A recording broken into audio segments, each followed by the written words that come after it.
Finally, in SEAL training, there's a bell. All you have to do to quit is ring the bell. Ring the bell, and you no longer have to wake up at 5 o'clock. Ring the bell, and you no longer have to do the runs, the obstacle course, the PT, and you no longer have to endure the hardships of training.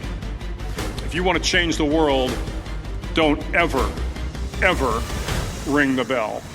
You are listening to the Kill the Quit podcast hour presented by Kill Clip Performance Drinks. Enjoy drinking Kill Clip after sweaty workouts, big rides, full rounds, long days, longer nights, or whenever you feel the need to get back up to full speed. Kill Clip Performance Drinks for Warriors. Ignite, endure, recover. And now, Mark Zeno. Welcome into the Kill Cliff podcast. I am your host, Mark Zeno. Joining us this week is a professional skateboarder. His name is Brandon Biebel, and he joins us on the Kill Cliff podcast. Brandon, welcome, man. Thanks for being here. Hey, man. Thanks a lot. Thanks for having me. All right, so you are our first professional skateboarder that we've had on here. And, you know, obviously when everybody hears professional skateboarder, there's one name that comes to mind. It's Tony Hawk, right? I mean, that's kind of was the beginning of at least the notoriety for this sport. Is that something, is he a guy that inspired you to get into this? Yeah, of course. He's a legend. When I was a super young kid, like, you know, it was just like with everybody, like that was like the main guy, like, oh, Tony Hawk, Tony Hawk. So he kind of, you know, paved the way and was the best skater for so long. Yeah, so like, you know, he's definitely pretty much the top dog and the most well-known skater out there. I mean, how do you get from skateboarding as a hobby or a means of transportation to something where it is like, okay, I've turned this now into a sport? Like, how do you define the difference?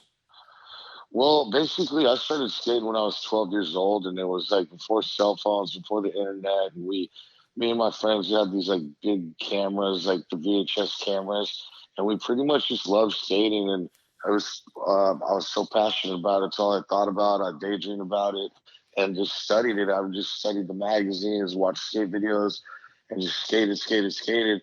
And then, you know, me and my friends started filming each other and like, you know, filming our tricks and all that stuff, and started accumulating a good amount of tricks. And then we would make like little sponsoring videos, like where we'd edit the footage that we get and just put like the best tricks together and make like a little video on it. And so that's kind of how it sparked for me. Like, you know, it was like we made little videos like 12, 13, 14 years old, starting to get a little better and better. And it just escalated, man. I started getting like, you know, a skateboard shop sponsor where I'd get a couple free boards a month or a discount. And then I started just meeting more people, and I started meeting pros. And at one point, San Francisco was like the mecca of skateboarding. And I grew up in Sacramento, so I'd always like go to San Francisco and skate, and started, you know, skating around pros. And it just kind of started developing, man, just like evolving where like, you know, I started getting sponsored, and I'd get on Flow for like a board company and started getting free skateboards and gear in the mail. And then, you know, I started going on some skateboard trips.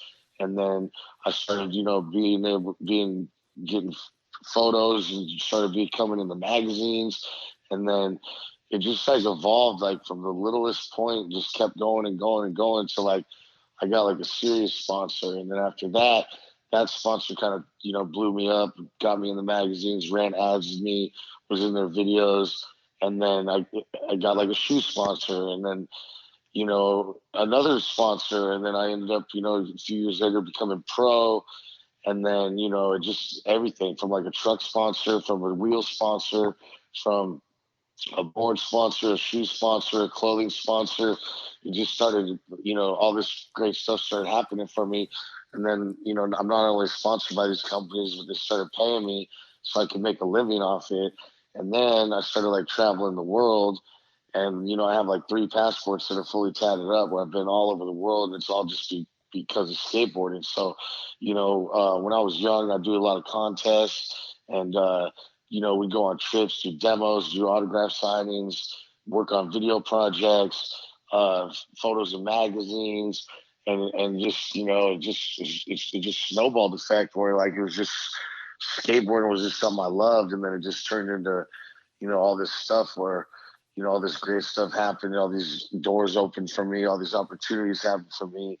I make enough money to support my family.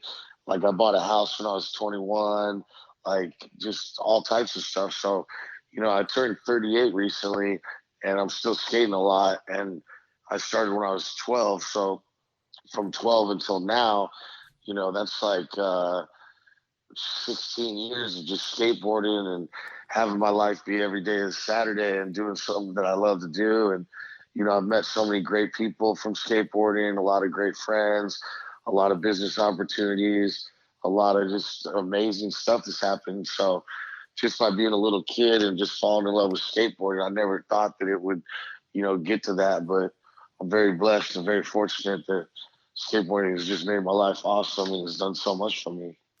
But along the way, you talk about all the sponsorships you have. Is that because you were competing in competitions and up against other skaters, or getting towards the X Games and things of that nature?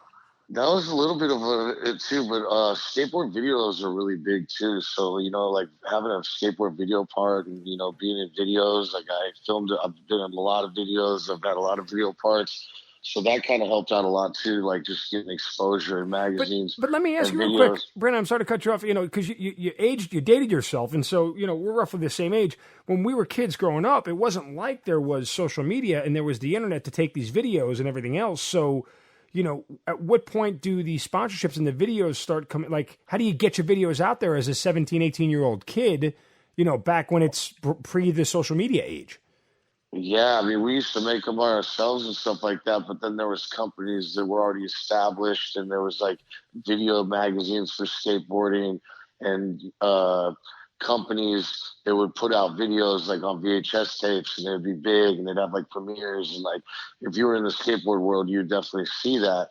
So that was a big outlet for us being skaters, like being in videos, and then having a bunch of people watch those videos over and over and over, and be a fan of different skaters and stuff like that. And then, as times changed, the internet, YouTube, social media, it just was just more and more and more platforms where, skateboarding can be seen. All right. So at what point in time do you get the ability to compete in this sport? Or is that necessary?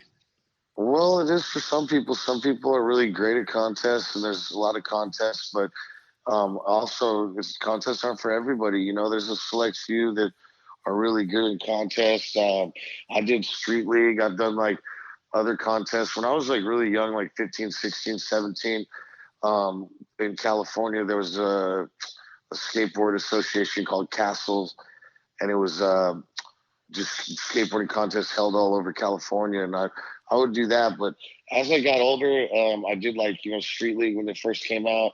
But then I really didn't have to do them anymore, and it wasn't really my thing. Like I wasn't really like a contest skater that was go out there and perform and like do really good. So I just focused on more of just like, filming video parts and trying to just be the best skater I could be for myself, and, do content for my sponsors and go on trips and do demos and a lot of work outside of contests. But yeah, contests are great, man. Like, they're cool to watch. They're awesome. It's like the top skaters do really well at them. And, I'm a fan of just the whole skateboarding. I love just watching people skate. I like just different styles. I like, the creativeness, it's just, it's an amazing thing. I'm curious as to, as a guy like Tony Hawk's makes this mainstream, right? And he creates this world or helps to create this world for it to be on TV and kids to do it. He created a video game, there's been several Tony Hawks on every different video game platform. And that was super huge. And, he's just been in the game for so long, and, he took it to a whole nother level. Like his type of sponsors are just like real big corporate things. Yeah. Is that kind of the antithesis of where you are with your sponsors? 'Cause they're so skating specific? Yeah, I mean, I've had all types of sponsors. I've had I've rode for Red Bull, I've rode for backpack companies, I've rode for water companies, I've rode for Budweiser, beer companies. I've rode for multiple clothing companies, had signature clothing lines, multiple shoe companies, so I've been very fortunate to just work with a lot of amazing brands and you know, to do all types of stuff with different type of lanes, even stuff outside of skateboarding, like everything there is to do with skateboarding, like boards, grip tape, wheels, bearings, trucks, like the hard goods for that.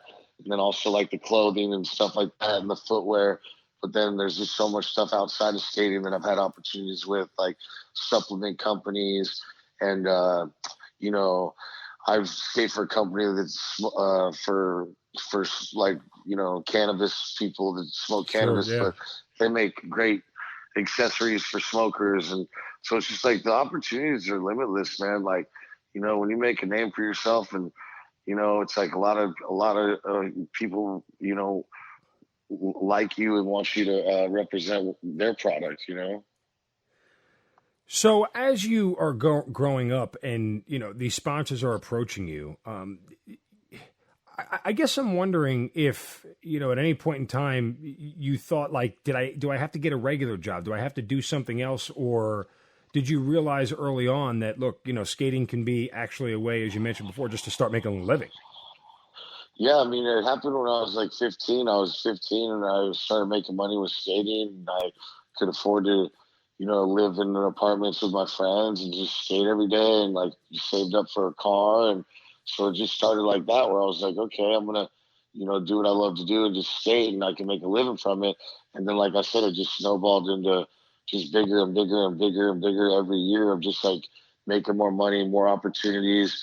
And yeah, so it's definitely just been my life, and skateboarding has done everything for me. It's taken care of me. It's taken care of my family. And, it's what pays my bills. It's what I get to travel the world. It's a beautiful thing, man. And no other sport growing up as a kid ever came into your purview, like it never even I mean, attempted you. I love sports. Like I'm a sports fanatic. I love when I'm not skating. I'm in the gym a couple times a day, just working on myself, for myself, by myself, trying to level up and evolve. And I'm a huge fan of basketball. I'm a huge fan of golf. I'm a huge fan of just sports in general. Did you ever play any of them though? Yeah, I mean, I played like basketball probably mostly, but it was more than just like just for the enjoyment. It was fun. I loved it. I never thought like, oh, I'm gonna go pro or I'm gonna go play in college or anything like that. It was just fun, and it's the same thing goes for skating too. Like, I never really asked for any of this out of skating. It's just something that I fell in love with and I was passionate about, and it's just all I thought about, and I dream about it. And and when you put everything into something like that, you get results back, and that's how I see it now. So, take me through kind of evolution of how quickly you got good at this. I mean, how do you know when you're getting to another level of good at skating? Because, like, if you're not competing, right? I'm not sure. How do you know how you level up, so to speak? I mean, it's just practice every single day. It's like I would skate every single day. I'd like, bring my skateboard to school. I'd skate to school. I'd skate all night. Like, we'd have generators and lights that we'd put in the back of the car, and we'd go to skate spots at night and light them up and just skate all night and film. And, it's just repetition over and over and over and over until you get that goal. It's like trying these tricks. It's just like, you have this imagination of this trick you want to do, and it's just like you just kind of practice over and over until you get that goal and get that trick how you want to and accomplish it. So, it's just a lot of hard work, dedication, a lot of repetition, and it's just a lot of consistency and yeah, but it's very hard. Skateboarding is very difficult, so it's not like you get super quick. Like when I first started skating, like, I mean, I skated every day for like 6 months, and before, like, I could barely ollie. Like, I couldn't even ollie that high, but I just stuck with it. A couple of years go by, and you start getting more control and more comfortable, and you know, you just start getting better and better, and you know, that's when you just start flowing, and you know, one trick could lead to another trick and another trick, and you just practice, and you know, I don't know, so years will start to fly by, and you're just kind of progressing, and that's just how it goes. You know, it's like you can hand anyone like a basketball and tell them to make a bucket, and eventually they'll make a bucket, or throw a football, catch, throw it. But you hand someone a skateboard, it's like you can't really do nothing with it. You know what I mean? Like Yeah, and some you people have to skateboard, they really, end up in a neck brace. yeah, exactly. It's dangerous. You know, you may be able to ride from point A to point B, but to actually like be comfortable and do tricks and stuff like that, I mean, it's a long process. You know, it's a long Right. process. He's Brandon Biebel, our guest this week on the Kill Cliff podcast. And we come back smashing some skating stereotypes and the pain of skating. That's next on the Kill Cliff podcast. Stay with us.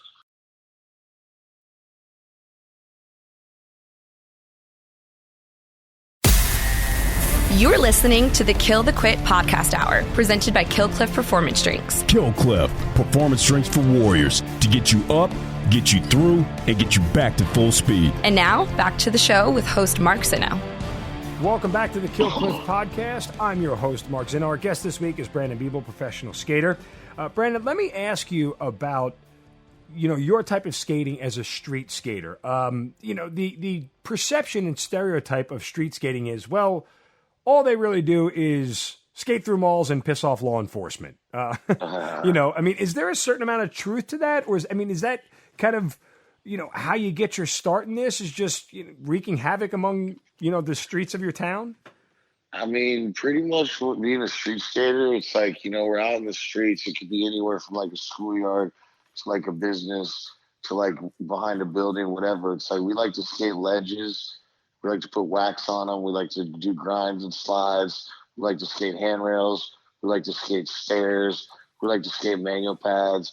We like to skate gaps. So it's like all those type of stuff are like out in the streets. Like it could be like, you know, a set of stairs. Like we want to skate a set of stairs. And if it's like good ground, good runway, like, you know, if it's a 5 stair, 6 stairs, 7 stair, up to 15 stair, you know, along with the rails too, and like flat bars. And so in general, being a street skater is like you're out in the streets and you're just skating the obstacles that are out in the streets. You know, that's why, you know, we get kicked out of a lot of places. A lot of places are private property, you know, places of business. There's liability. So that's when, like, you know, he comes in with the security guards where you get kicked out. So that's one of the things about skating. Like, you could drive, you know, 20, 30 minutes to a skate spot, and as soon as you get there, you might get kicked out, and then you got to go somewhere else, and then you might get kicked out, and then, you know. But nowadays, you know, there's skate parks all over, you know, Right. so it's fun. That's, you know, there's so many different skate parks where you can go and just enjoy skating, and they have all types of different obstacles, and it's just a fun time. So, but yeah, as far as street skating goes, man, it could just be like flat ground, flipping your board around, doing tricks, you know, skating some benches, some ledges. It could be a bump, you know, it could be the trash can you're doing tricks over. Like, pretty much you can skate anything, you know, and it's fun to be on the streets, especially filming too. Like, it just looks really cool. Like, you know, when you're out in the streets and you're doing like a line where you're doing one trick and then pushing and doing another trick and then jumping down some stairs, or, you know, it's like an art form, you know, like it's just like, it's a skateboard and you can kind of just do whatever you want with it, whatever your imagination is, whatever tricks you're thinking about, you can just make it a reality and just go out and do them. I want to get to that making up tricks thing in a moment. Let me ask you, have you ever been arrested because of skating? Yeah, a couple times. Okay. I mean, it's not anything serious, obviously, just trespassing, things of that nature. Yeah, just stuff like that. Yeah, it's, you know, definitely a couple times being arrested, and then I've gotten like a lot of tickets. Like, I feel like it was a lot when I was younger. Nowadays, not so much. It's pretty easy for them to just be like, "Hey, you guys got to leave," and you know, we're real respectful, and we just go, "Okay," and you know, we keep it moving. But I feel like when I was growing up, it was a lot more strict, and you know, we came in, you know, a lot of run-ins with the cops, and you know, sometimes they were just a little over aggressive, and they'd give us skateboarding tickets, or they'd confiscate our boards, and you know, stuff like that. But feel like it's a little more accepted these days, and it's not that extreme unless you have a bad attitude and Sure. But for the You get most what's part, coming to you. yeah. So, as you talk about new tricks, you have your basic set of fundamentals, right, that are part of the sport. And you talk about ledges and staircases and railings and things of that nature. I mean, do you have to have a sense of creativity about what to do and how to do it? And Yeah, how do you that's what. how do you know what is harder than what you just did? Well, I don't know. It depends, but when you're a skateboarder, you kind of know. It's like say if five to 10 people do the same trick, they can all do it, but you know, with different people's style, like style really matters, and the way you make it look, like you can make a trick look real good. But I don't know. It's just being creative. If you don't want to do the stuff that you see all the time, you want to stand out. You want to do something that's different. You want people. If you have a trick in a video or something, and it's like, whoa, like I've never seen that before, or like, wow, that was really creative, or oh wow, he made that look really good, or he popped that trick really high, or like he was going really fast. It's like, you know you definitely don't want to just like be basic and like just do what everyone else is doing or doing the same shit. It's always nice to be creative or think outside of the box and bring something new to the table, or like they call it like already been done. It's like ABD and MBD has never been done. So skateboarding is constantly, skateboarders are doing MBDs is what we call them, where it's never been done, where you see it, you're like, holy shit, like never seen that before. Skateboarding's been around for so long. Everyone's done so many tricks, but when it's constantly just evolving, where there's new tricks coming out, and that's always nice. It's just creativity's beautiful.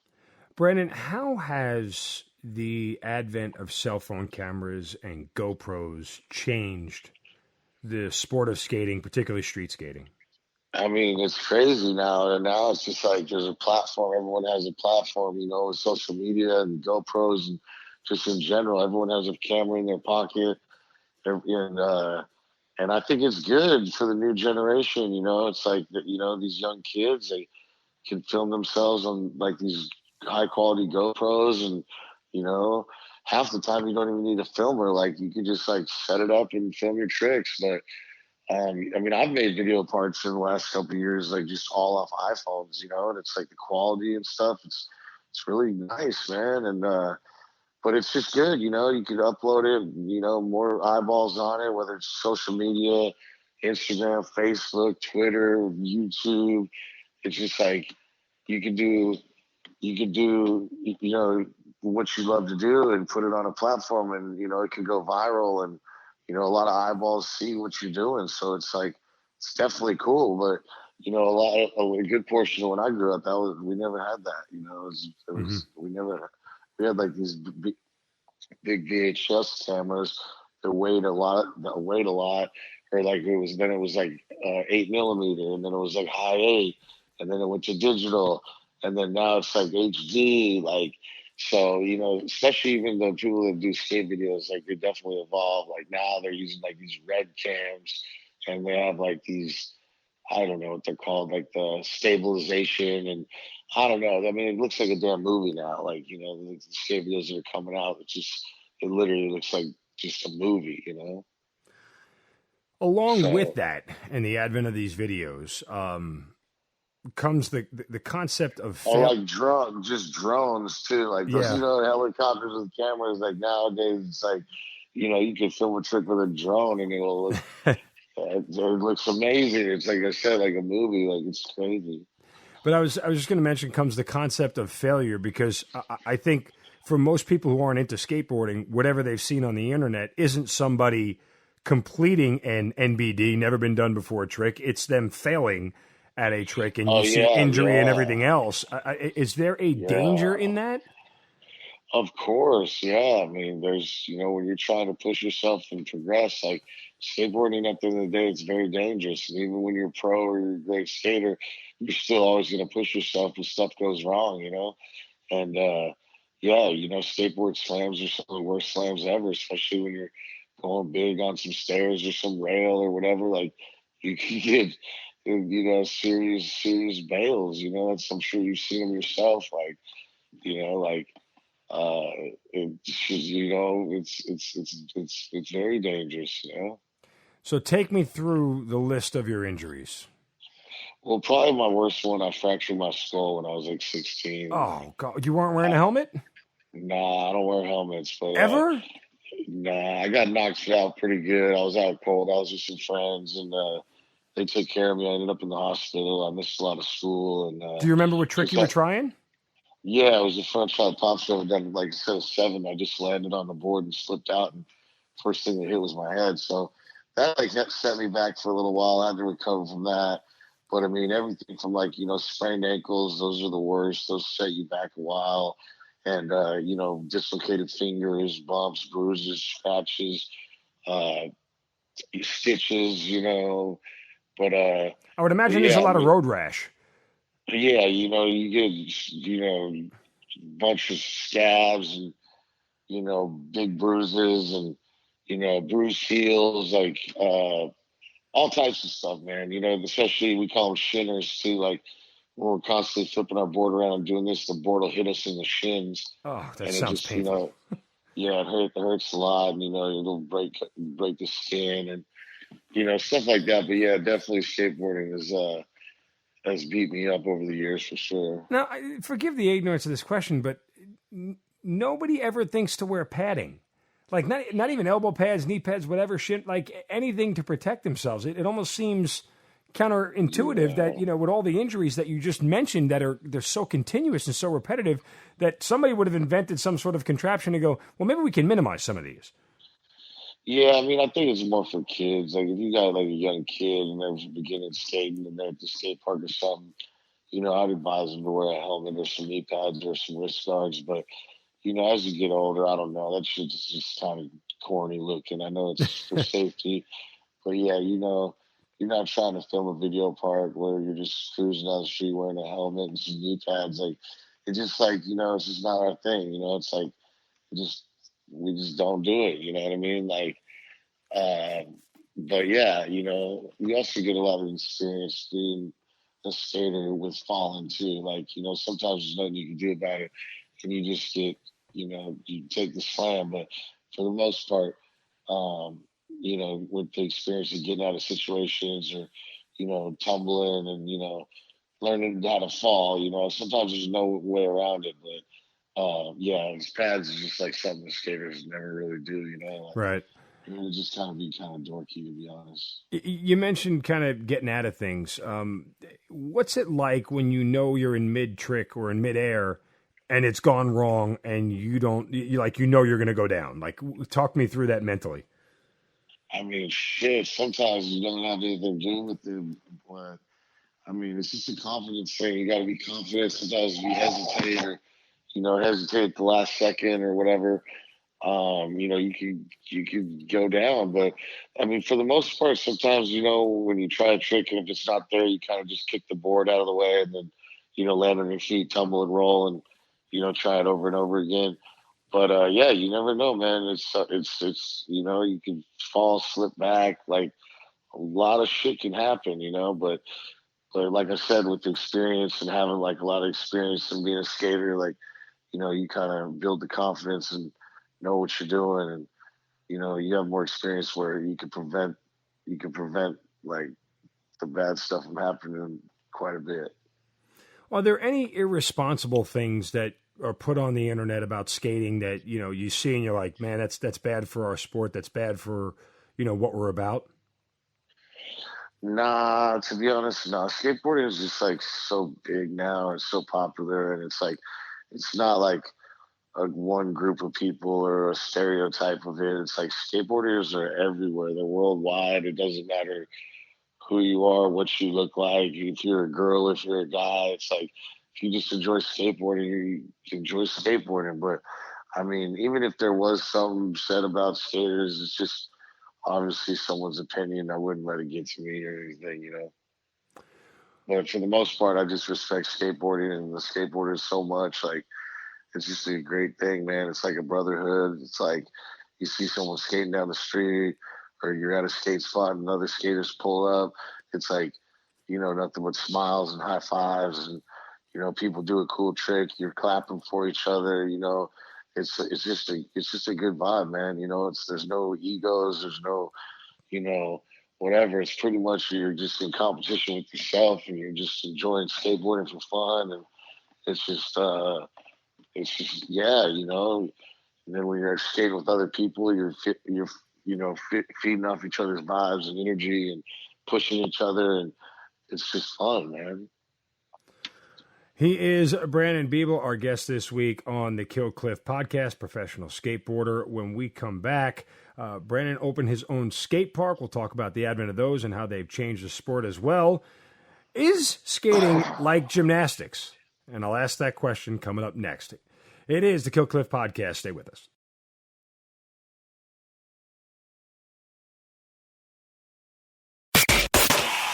You are listening to the Kill the Quit podcast hour presented by Kill Cliff Performance Drinks, proud partner of the Navy SEAL Foundation.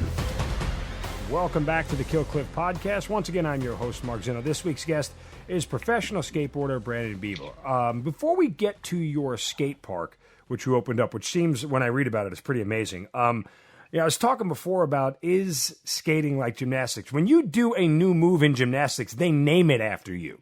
So when you come up with a trick in skateboarding, do you get it named after you? Is there like a Biebel move that everybody tries to emulate? No, I can't say I have a name or a trick named after me. No. Does anybody? Yeah, there's a few people, maybe yeah, there's a couple people. There's a skater named Aaron Susky. They call it a Susky grind. Yeah, but there's a few people that have maybe a trick named after them. But no, I can't say I have a trick named after me. I mean, are these prominent people that everybody knows, or they just know the move based off of what it's always been called? I'm not sure. Man. But yeah, skateboarding is like a whole nother language, man, with the tricks and with the stances. You ride regular, you skate goofy, you skate switch, you skate fakie, you skate nollie, and then with all the flip variations and the turn variations, I mean, it's a whole nother language, but yeah, it's cool, man. It's something that just, if you're a skater, you understand how all the tricks and what they're called. But sure. If you don't skate, it sounds like, what are you talking about?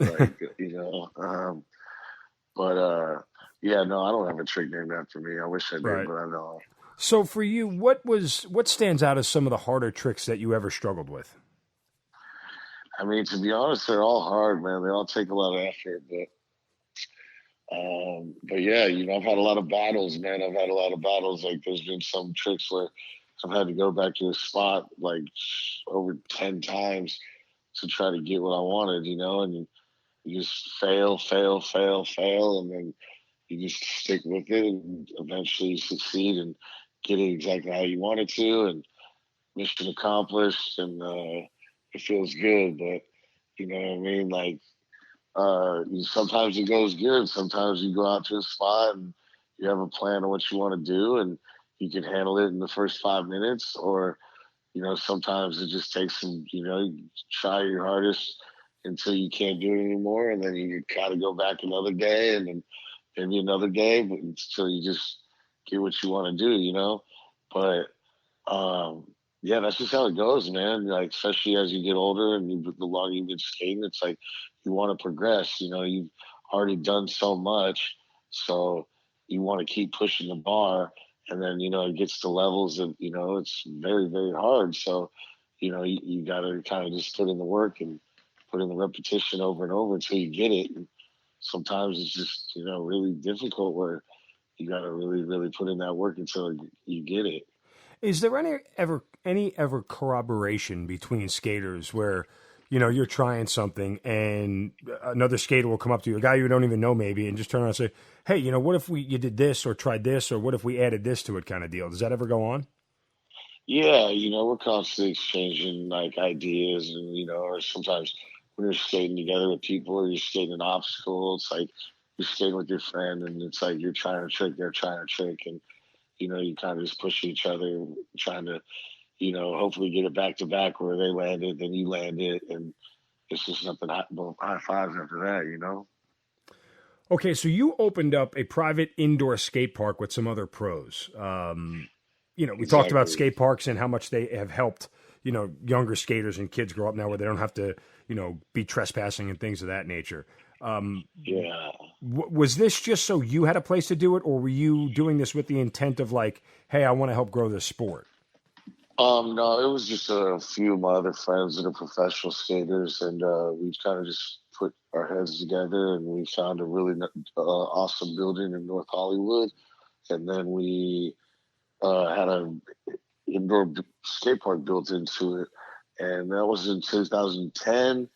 And now, yeah, we've had it for about 9 years, but yeah, it's great. It's a few of my friends that are partners, and we have a bunch of our friends that go skate there, and it's just like our little fun house where uh, we get to go and just skate. It's a place 24/7. We can skate. It's got surround sound. We listen to music. We skate. Has awesome obstacles. Has like basketball hoop and pool tables, so it's kind of like a fun house. And we remodeled it a couple of years ago. It was like it was one way for like 5 years, and then a couple of years ago we ripped it out and remodeled it, and so it's a brand new one. But yeah, it's just like a great place. It's not far from where I live, and a bunch of friends go there, meet up, or they text in the morning like, "Hey, you want to go to the park today? What time should we go?"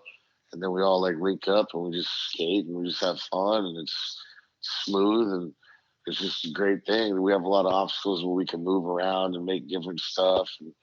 But yeah, for like the last like 9 years, it's just been such a fun place. Such a good time every time, and just a lot of amazing sessions has been gone down in there, since we've had it. But it's not open to the public? No, it's not. I mean, a lot of people ask, like, "Hey, can we come? Hey, can we come? Hey, can we come?" But it's just more for just like close friends.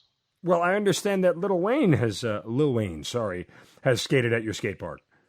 Yeah, Little Wayne's a homie. He likes skating too, and he's a friend of mine. So he's been there a bunch of times, but he usually goes real late at night. And but yeah, he loves it. He goes there, and yeah, we stay with Lil Wayne. He's the homies.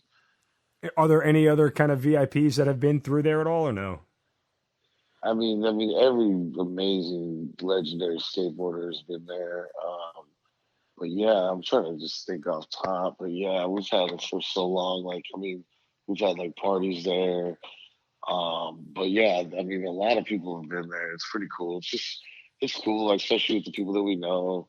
It's like, if you reach out to people that are involved, it's like no big deal. Like, come on through. But as far as just like little kids that we don't know coming through, like sometimes we'll let some people skate, but sometimes you let them skate and they come back the next day with more of their friends, more of their friends, more of their friends. Yeah, gotcha. It just becomes kind of a hassle. So we just kind of keep it private, man. It's just like, we like it exclusive, and if we let everyone skate there, then it wouldn't be how it is, how we have it. It's better being exclusive than just being like out of control, or anyone could go there and it's crowded, and people leaving their trash and the liability. And it's just like, it's better just being like exclusive, I guess.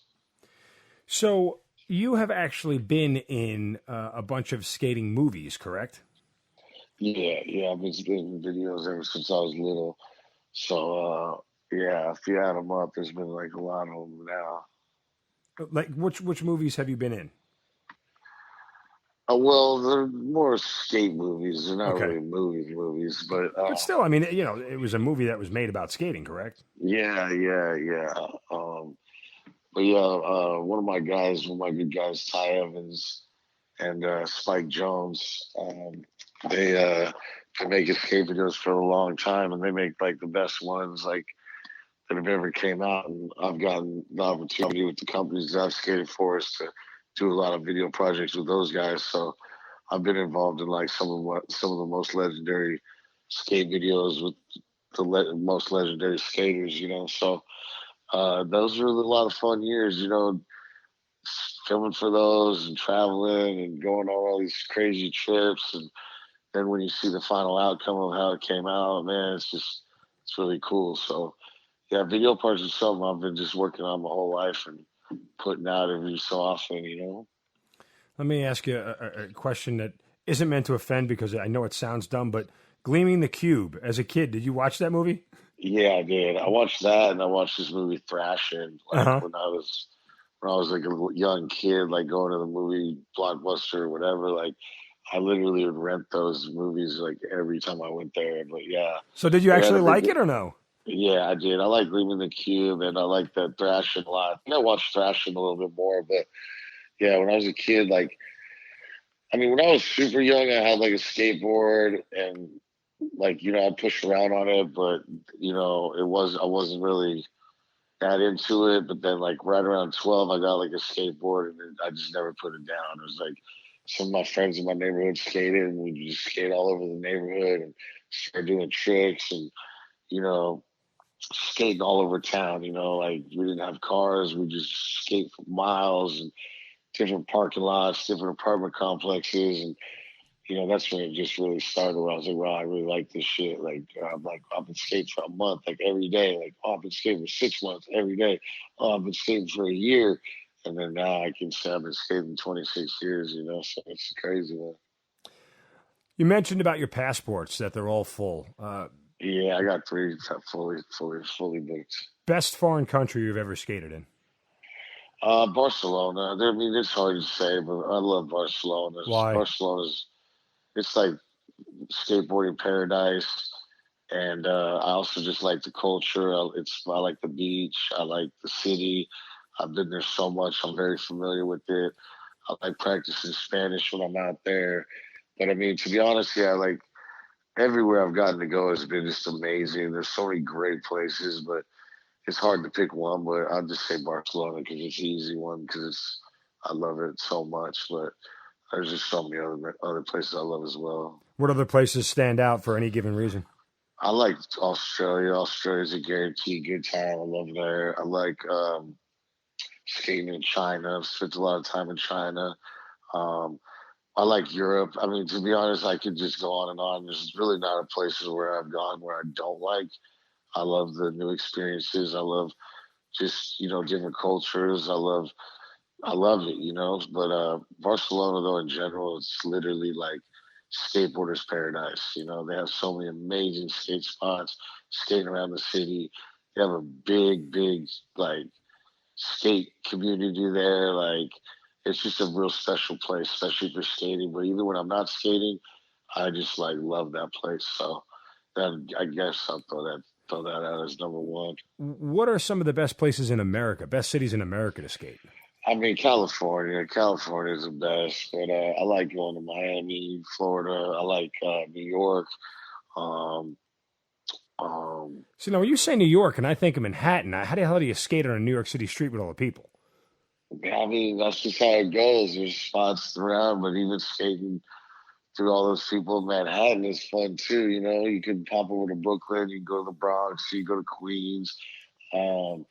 You know, especially obviously, you know, spring or summertime because you don't want to go there when it's all snowy. But I don't know. I've been all over the country so many times, you know, and it's like I like it all, man. Whether it's like Texas, whether it's been, I don't know, like I just everywhere we go we have fun, and everywhere we go there's good skate spots. I have a lot of fun when I go to North Carolina, Atlanta. But yeah, you know, it's just it's great that I've gotten to go to these places, and I mean, I feel like if you got your skateboard, you can have fun anywhere. If a young kid, you know, if you see a young kid on a skateboard somewhere and you see him struggling, like, would you ever stop and help him, or you know, what kind of advice do you give to a young kid who's into this sport? I mean, if I saw a kid who's skating, I probably wouldn't bother him. I wouldn't like go up and you know, try to be his coach or nothing. But I would just tell the kids nowadays just to enjoy it, you know, like just enjoy it, love it, do it. Remember why you started. You know, this generation now, it's like every kid just starts skating and they like want to be sponsored, they want to be pro, they want to this, they want that. And it's like, just, you know what I'm saying? Like, that stuff's really not that important. It's like, if you really love it and you give it your all and you put everything into it, you're going to get the results back. But I would just say, just enjoy it. That's what skateboarding is about. It's nothing but fun. And, it's just for fun and it's a good time and just enjoy it. You know what I mean? So that's pretty much the only advice I'd say is just, have fun with it. You know what I mean? Would you ever encourage your kids to do it? Yeah. I would definitely introduce them to it and I would teach them as much as I can about it. But I would just encourage my kids to do whatever they like, like I wouldn't like push skateboarding on them, like stay. Like I would, definitely introduce them to it. But if they liked it, cool. But if they didn't, I just want them to like whatever they like. Well, Brandon, it's an amazing career that you've certainly made for yourself. And you talk about all the sponsorships and everything that you've accomplished, the places you've been able to go. You bring a certain amount of passion and life to skating that I think a lot of our audience hasn't heard before because they don't really know that much about it. But certainly, you make it dynamic, fun, and interesting, man. It was great talking to you. Hey, man, I appreciate you talking to me, and thank you for reaching out and doing that with me. I appreciate you. Brandon Biebel, thanks for being part of the Kill Clip podcast, man. Thank you, my brother. Appreciate you. WFOM and W292EV Marietta, a Dickey broadcasting station. live from the Wellstar Health System Studios. 1230 and 106.3 FM, The Sports X.